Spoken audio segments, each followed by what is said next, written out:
ओम नमः शिवाय, जय महाकाल। आप सबको पता है कि नवरात्रि का बहुत ही पावन सा पर्व चल रहा है और माता रानी आप सभी की सारी मनोकामनाओं को पूरा करे, है ना। बहुत ज़्यादा कमेंट आ गए थे इंस्टाग्राम पे, भैया आम की जो कोमल 11 पत्तियों वाला उपाय पूज्य गुरु जी ने अपनी कथा में बताया था वो कैसे करना है, हमें कौन से साइड शहद लगाना है, रखना कहाँ पे है और फिर उसको उठाना कैसे है, सारी बातें आप बता दें। तो इस पूरी वीडियो में हम लोग उसी की बात करेंगे कि 11 कोमल पत्तियों से हम कैसे उपाय को करेंगे। बहुत ध्यान से समझिएगा इस उपाय को, क्योंकि यह उपाय है धन संपदा के लिए और कर्ज मुक्ति के लिए। इससे स्पेशल उपाय नवरात्रि का हो ही नहीं सकता। तो वीडियो को पूरा लास्ट तक देखना, बीच में छोड़ना बिल्कुल नहीं, ठीक है। चलो समझते हैं। देखो स्क्रीन पर आपको दिख रहा होगा यहाँ पे आम के बहुत सारे पत्ते है ना, लेकिन हमें यहाँ पे किस चीज़ की ज़रूरत है, सब समझने वाली बात ये है। यहाँ पर आपको दो तरीके के पत्ते मैं दिखाऊंगा। पहला पत्ता यहाँ पर आपको इस तरीके से आम वाला दिख रहा है और दूसरा पत्ता ये भी आपको दिख रहा है ना। मैंने स्क्रीन पे क्या लिखा था, कोमल पत्ते, लेकिन ये जो पत्ता आपको दिख रहा है ये तो बहुत टाइट टाइट सा पत्ता है। इसका मतलब ऐसा पत्ता नहीं लेना। कैसा लेना है, ये जो कोमल पत्ता बिल्कुल नया नया नहीं निकलता है, वही होता है कोमल पत्ता। तो उस कोमल पत्ते को भी नहीं लेना है। ये जो बीच में आपको डंडी नहीं दिख रही है, इस कोमल पत्ते में जो डंडी लगी होती है वही डंडी हमें चाहिए। कितनी, 11 डंडियां चाहिए, है ना। चाहे तो एक बड़ा सा ले लो कोमल सा और उसको 11 मतलब पार्ट में डिवाइड कर लो। कहने का मतलब है 11 कोमल नए कोमल पत्ते की डंडी हमें चाहिए, पत्ते नहीं डंडी चाहिए। समझ में आई बात मेरी ना। चलो डंडी तो आपने ले ली। अब उसके बाद हमें लेना होगा इस तरीके से कच्चा सूत। कच्चा सूत हर पूजा स्टोर पे आपको इजीली मिल जाएगा। ये वही कच्चा सूत है जो बहनें क्या करती हैं, पीपल के पेड़ की जब परिक्रमा करती हैं लपेटती नहीं है जो धागा, वही होता है कच्चा सूत, ठीक है। कच्चा सूत लिया। अब उस कच्चे सूत के साथ हमें लेना होगा शहद, है ना। बहुत ज़्यादा नहीं, थोड़ा सा शहद लेना। शहद के साथ जो आपने 11 कोमल डंडियाँ ली हैं, उन 11 डंडियों को जो कच्चा सूत नहीं होता है उस कच्चे सूत से 11 बार लपेटोगे। कुछ इस तरीके से लपेट देना क्लॉकवाइज डायरेक्शन में, जिस दिशा में घड़ी घूमती है, ठीक है। श्री शिवाय नमस्तुभ्यम का ध्यान करते हुए लपेटना। कितनी बार लपेटोगे, सिर्फ और सिर्फ 11 बार लपेटना, ठीक है। लपेट दोगे ना तो जो आपकी डंडी है कुछ इस तरीके से बंद करके आ आएगी। आपके पास में शहद भी है, अरे है कि नहीं है। शहद को लोग, मैंने देखा बहुत सारी वीडियोस में बनाए हैं कि दोनों तरफ शहद को लगा दे रहे हैं, जो कि गलत तरीका है। ये ऐसा नहीं करना है, किसी भी एक साइड, ये आपका मन है, चाहे तो इस साइड लगा दो या फिर इस साइड लगा दो, लेकिन लगाना कोई भी एक ही साइड है, ठीक है। शहद को लगा दिया। अब इस डंडी को लेके पहुंच जाना महादेव की शिवलिंग के पास में। सुबह जाना चाहो सुबह जाओ, शाम को जाना चाहो शाम को जाओ। नवरात्रि में किसी भी दिन कर सकते हैं, कोई दिक्कत नहीं, ठीक है। अब उस 11 कोमल की पत्तियों को, डंडियों को माता अशोक सुंदरी के स्थान पे रखना होगा। कौन सा स्थान होता है, यही स्थान होता है माता अशोक सुंदरी का। होता है जिस तरफ आपने शहद लगाया है, किसी एक ही तरफ तो लगाओगे, तो जिस तरफ आपने शहद लगाया है शहद वाला भाग होना चाहिए महादेव की तरफ, और जिस तरफ शहद नहीं लगा है वो होना चाहिए बाहर की तरफ, है ना। रख देना, हाथ जोड़ना, विनती करना, जो भी प्रार्थना वगैरह आपको करनी हो प्रार्थना कर लेना। प्रार्थना करने के बाद इस उपाय को 2 काम के लिए कर सकते हो। पहला, अगर इस उपाय को आप धन संपदा के लिए कर रहे हो तो आपको फिर और कुछ भी करने की जरूरत नहीं है, वहीं पे माता से प्रार्थना करना, जल वगैरह जो भी चढ़ाना होगा चढ़ा लेना। लेकिन अगर इस उपाय को आपने कर्ज मुक्ति के लिए कर रहे हैं तो जो आपने डंडी को चढ़ाई है इसमें जो शहद लगा हुआ है, इस शहद को थोड़ा सा निकाल लेना और अपने साथ कोई रुमाल लेके जाना और उस शहद को उस रुमाल पे थोड़ा सा लगा लेना। और जो व्यक्ति आपका पैसा वापस नहीं कर रहा, बाकी है पैसा आपका, उसको एक बार फोन मिला देना। वो इंसान आपका पैसा आपके घर तक देके जाएगा, नवरात्रि खत्म होते होते, है ना। करके देखिएगा, बहुत इफेक्टिव, बहुत ही प्यारा सा उपाय है। मैंने तो अपनी तरफ से पूरा एफर्ट लगाया है बहुत अच्छे से आपको समझाने की। थोड़ा टाइम ज़रूर लगा बट आपको समझ में आए, मेरे लिए ये सबसे ज़्यादा इंपॉर्टेंट है ना। चलो तो अब यहाँ पर पहले उपाय की बात हो गई है, आगे बढ़ लेते हैं। इसी वीडियो में हम लोग अपने दूसरे उपाय की, जो कि हम बात करेंगे दाग धब्बों को लेके। अब ज़रूरी नहीं कि कोई दाग धब्बे फेस पे ही हो तभी इस उपाय को करोगे, नहीं।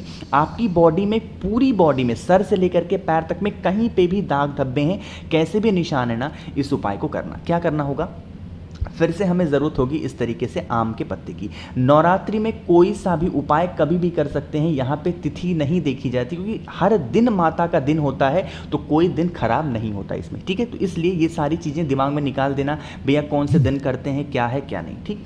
चलो तो यहाँ पर आपको क्या लेना है, आम के पत्ते ही लेने हैं, 21 आम के पत्ते लेने हैं। कितने? 21। लेकिन आपको अपने हाथों से इन पान के पत्तों को तोड़ना नहीं है। जो पान के पत्ते नीचे ज़मीन पे जो पान के पत्ते पड़ गए हों, सूख गए हों, उन्हीं सूखे हुए 21 आम के पत्तों को उठा लेना। ठीक है, उठाना, घर पे लेके जाना, उसको किसी भी चीज़ में रख करके और जला देना। जब जला दोगे तो उसकी ऐसे कुछ भस्म बन के आएगी। अरे आएगी कि नहीं आएगी? तो भस्म बन जाएगी। अब इस भस्म का इस्तेमाल करोगे कैसे? इस भस्म को किसी सफ़ेद कपड़े में रख लेना। किसमें? किसी सफ़ेद कपड़े में रखना। ब्रह्म मुहूर्त के समय में सुबह के 3:30 बजे से लेकर के और 4 बजे के बीच में इस उपाय को आप अपने घर पे भी कर सकते हैं, कोई दिक्कत नहीं है। ठीक है, 4 बजे के आसपास उठना, सफ़ेद कपड़े में क्या करोगे? इस भस्म को लेना, और लेने के बाद महादेव के शिवलिंग के ऊपर आपको उसी भस्म से अच्छे तरीके से क्या करना है? उनको नहला देना है, उनको अच्छे तरीके से उनका भस्म से श्रृंगार कर देना। ठीक है, श्रृंगार करने के बाद इस भस्म को जितना ज़्यादा आप निकाल सकते हैं महादेव के शिवलिंग के ऊपर से, एक छोटी सी कटोरी में निकाल लेना। ठीक है, निकाल लिया। निकालने के बाद फिर आप उसको लेके अपने घर में आएंगे और डेली 4 से 5 दिनों तक जिस जगह पे आपकी बॉडी में दाग धब्बे हैं, गऊ माता का देसी घी, कोई और घी नहीं चाहिए, गऊ माता का देसी घी उसी भस्म में मिला करके जिस बॉडी पार्ट में आपके दिक्कत है वहाँ पे लगाना स्टार्ट कर दो। धीरे धीरे करके वो जो बीमारियाँ हैं, दाद वगैरह की, दाग धब्बे बहुत ज़्यादा हैं, वो सब कुछ आपकी बॉडी से ख़त्म हो जाएंगे। ठीक है, समझ में आई बात? चलो, तो यहाँ पर हम सभी लोगों ने 2 उपाय की बात कर ली है, बहुत प्यारे थे। आगे बढ़ लेते हैं इसी वीडियो में। अब हम लोग अपने तीसरे उपाय की तरफ, जो कि आपको ज़रूर करनी चाहिए। लेकिन उससे पहले एक छोटा सा काम और करना चाहिए, कि वो है कि वीडियो को कर दो लाइक, और जितने भी भाई बहन मेरी इस आवाज़ को पहली बार सुन रहे हैं तो चैनल को सब्सक्राइब करेंगे, है ना।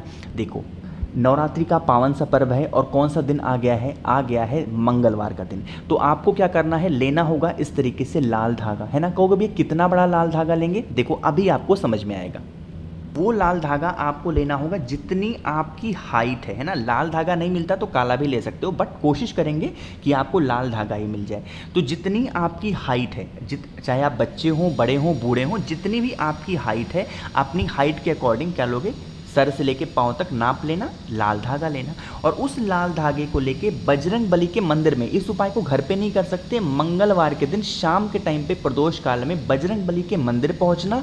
एक घी का दिया या फिर एक तेल का दीपक, कौन सा लगाओगे? गोल बत्ती का। कोशिश करेंगे घी का दिया लगाएं, घी नहीं है तो सरसों के तेल का दीपक लगाएंगे। गोल बत्ती का ही दीपक लगाना, लंबी बत्ती नहीं लगनी चाहिए। ठीक है, लगा दिया। जो आपने अपने साइज के अकॉर्डिंग लाल धागा लिया है, उसको क्या करेंगे? बजरंग बली के चरणों में समर्पित करेंगे। जो भी विश है, जो भी कामना है, जो भी इच्छा आपकी है, उस इच्छा को कहते हुए जब आप समर्पित कर दें, पूजन वगैरह कर लें, हनुमान चालीसा पढ़ लें, तो उस लाल धागे को फिर वहां से उठाएंगे, और उठाने के बाद उसको लेके आप अपने घर चले जाएंगे। संभाल करके उसको रख लेना, और जब कभी भी आप अपने घर में से बाहर निकलेंगे तो उस लाल धागे को अपने हाथ में बांध करके जाना।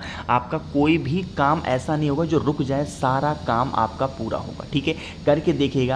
इफेक्टिव उपाय है, प्यारा सा उपाय है ना। समझ में आई बात मेरी? चलो, तो 3 तो हो गए। एक और उपाय की बात कर लेते हैं, जो कि कच्चे सूत से ही हमें करने चाहिए, जो कि इस वीडियो का सबसे आखिरी उपाय है। लेकिन अगर आपको हमसे फ़ोन पे बातें करनी है तो आप हमें इंस्टाग्राम या फिर फेसबुक पे फॉलो कर सकते हैं। सर्च करिएगा द नेचुरल प्लैनेट 108। ठीक है, देखो अब यहाँ पर आपको कच्चा सूत दिख रहा है, किसी भी पूजा पाठ के स्टोर पे 5-10 रुपये में आसानी से मिल जाएगा। हमें इसे ज़्यादा मात्रा में लेना होगा। क्यों? आप इसको छोटे छोटे टुकड़ों में, बहुत हिस्सों में काट लेना, छोटे छोटे हिस्सों में काट लेना। कितने काटोगे? 108 छोटे छोटे हिस्सों में कच्चे सूत को काट देना, है ना। काटने के बाद क्या करोगे? इनको फिर आपस में मिक्स करोगे, और इन 108 कच्चे सूत की जो छोटी छोटी आपने काटी है धागों को, उनको आपको क्या करना है? 1 मिनट, उनको आपको कोई एक बना देना है। इनको आपस में मिक्स करके एक धागा बना देना, है ना। आपस में जब ऐसे मिला दोगे तो एक धागा मोटा सा बन जाएगा, है ना। बनेगा कि नहीं बनेगा? इस मोटे धागे को लेकर के कहाँ जाओगे? बजरंग बली के मंदिर में, है ना। घी लेना और एक बड़ा सा दीपक लेना, उस दीपक में घी को भर देना, और जो 108 कच्चे सूत को मिला करके आपने एक बनाया है बत्ती, उस बत्ती को आपको इसी किसी दीपक में रख देना है और अपने जीवन के जो भी कष्ट होंगे, जो भी विशेष होंगी, जो भी इच्छाएं होंगी, बजरंग बली के सामने आपको जला देना है। नवरात्रि के किसी भी मंगलवार के दिन जो भी व्यक्ति इस उपाय को कर लेता है उसकी सारे विशेष, सारी मनोकामनाएं बहुत जल्दी पूरी होती हैं। करके देखिएगा, बिल्कुल नया सा उपाय था, बहुत ही इफेक्टिव उपाय था, तो आप सभी को ज़रूर करना चाहिए। तो इस पूरी वीडियो में हम सभी लोगों ने 4 उपाय की बात की है। कोई उपाय आपको समझ में नहीं आया तो उसके लिए बिल्कुल परेशान ना हो, नीचे कमेंट सेक्शन में पूछिएगा, मैं पूरी कोशिश करूंगा रिप्लाई करने की। जितने भी भाई बहन मेरी इस आवाज़ को पहली बार सुन रहे हैं तो चैनल को सब्सक्राइब करेंगे और हाँ, वीडियो को लाइक ज़रूर किया करिए। ओम नमः शिवाय, जय महाकाल।